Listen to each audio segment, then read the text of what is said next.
Welcome to a new Draw My Life video. Welcome to a new Scary Tuesdays special about St. Valentine's Day. Today, we're talking about Jeff the Killer's creepypasta again, and we'll share with you a story we made up about him and his arch-enemy Jane. Hope you like it! The Richardsons were a normal family. They had been in the same neighborhood their whole life. Their house had been passed on from generation to generation. The young Jane Richardson was tired of her quiet life. Always the same stories. Nothing exciting ever happened in that town. One day, while she was daydreaming looking out the window, she saw a minivan full of stuff parked at the front of the house opposite the road. Nobody had lived there since old Mr. Johnson died years earlier. New neighbors! She saw a young guy with pale skin and brown hair coming out of the car. He was wearing a t-shirt with black and white stripes. Behind him, she saw another guy, a bit younger. He looked her age. They were pretty cute, actually. "Jane, dinner is ready!"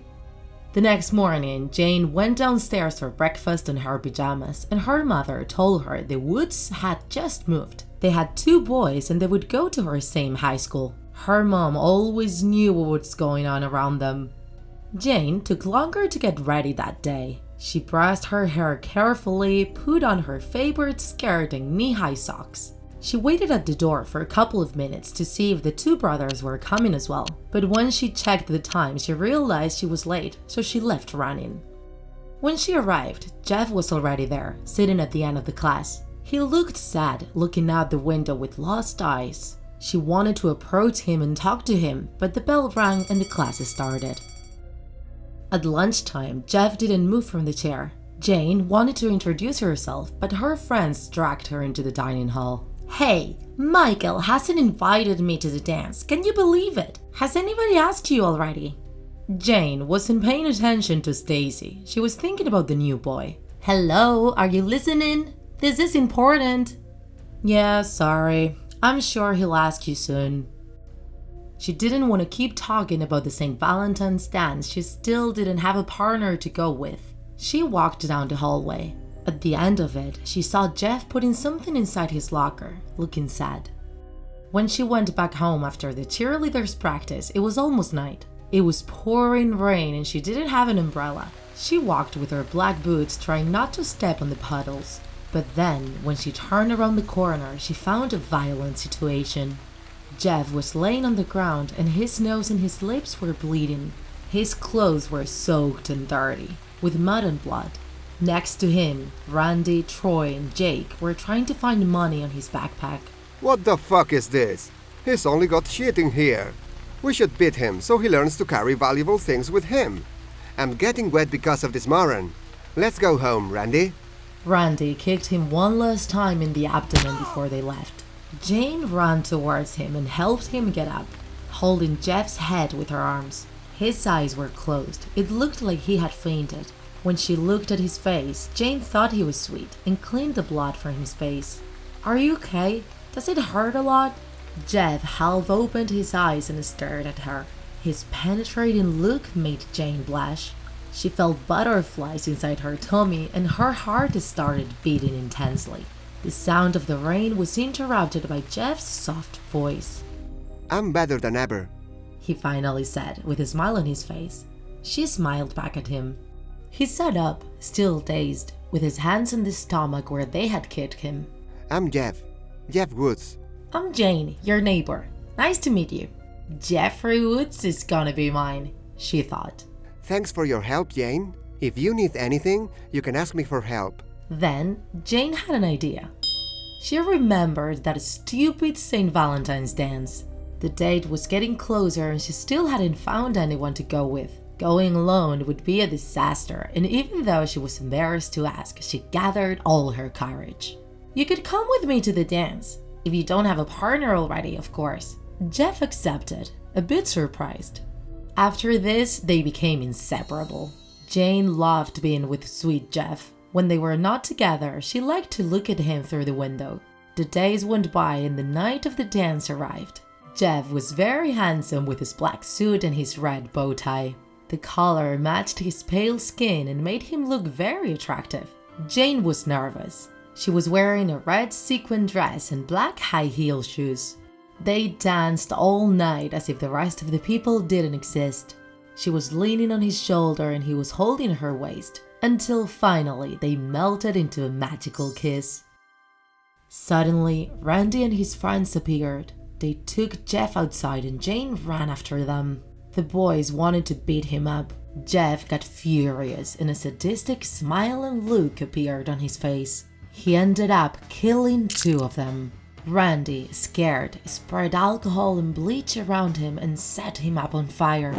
Jane felt helpless with the whole situation. She grabbed her phone and called the police right before she passed out. She woke up at the hospital with her parents and she asked, "What happened? Is Jeff alright? Don't ever talk to that kid again. We forbid you from seeing him again," her mom said. "But Mom, Jeff is special. You don't understand." "Enough, Jane. This is the end of the conversation." Jane, not listening to her parents, escaped and looked for him in every room of the hospital. She found him with a bandage around his head. "What happened to your beautiful face?" But it didn't matter what Jeff looked like now. She would still love him. Once recovered, they went back home. Even though Jane was banned from talking to him, she continued watching him through the window, and she realized he was acting weirder and weirder. It's like it's not him anymore. That terrifying smile never leaves his face. Maybe he forgot about me. One night, Jane woke up to the sound of the door. She went downstairs and found a note in the kitchen that said, I haven't forgot about you. Nobody will take us apart. Jane, scared, grabbed a sharp knife. She went to the dining room where she found her parents sitting at the table, dead, and a terrible, disfigured Jeff waiting for her. His hair used to be brown but was now black. His eyelids were burned, his mouth cut, and he had the same sadistic look he had when he fought with Randy. Jane screamed, disconsolate. Look who has finally woken up. Why that face, Jane? They had to go to sleep. Don't worry. I'll make you look as beautiful as me. What do you do, Jeff? Are you crazy? How could you? I will kill you, whatever it takes. Jeff wasn't Sweet Jeff anymore. He had turned into Jeff the Killer. He spread gasoline and bleach around Jane and set the house on fire. When Jane woke up, she was at the hospital again. Her head hurt. A nurse told her her family had been killed during the fire. When she looked at herself in the mirror, she got frightened. Her face was completely burnt. Later, Jane got a package with a mask inside, a bunch of black roses and a sharp knife. There was also a note. Jane, I'm sorry you don't look as beautiful as me, but now we will be together eternally. From that day on, she swore she'd take revenge on the treason of killing her family. How dare that damned Jeff take her loved ones from her? Jane's motto is the contrary of Jeff's. Don't go to sleep. To get in the way of Jeff trying to do the same to more innocent victims. However, when the time comes, will Jane be capable of getting rid of the strong feeling she has towards Jeff and perpetrate her revenge? Her best friend, her first love. Will they be together again, or is it just an illusion of a sadist in love? Happy day of love and friendship, TikTokers! We hope you have enjoyed this St. Valentine's special review of the story of Jeff and Jane. We've had a lot of fun creating it. Give us tons of likes if you liked it and want us to make more stories. See you on Thursday with the new video.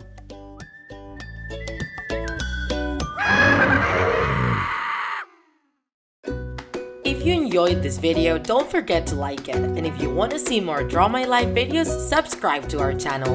See you in the next episode!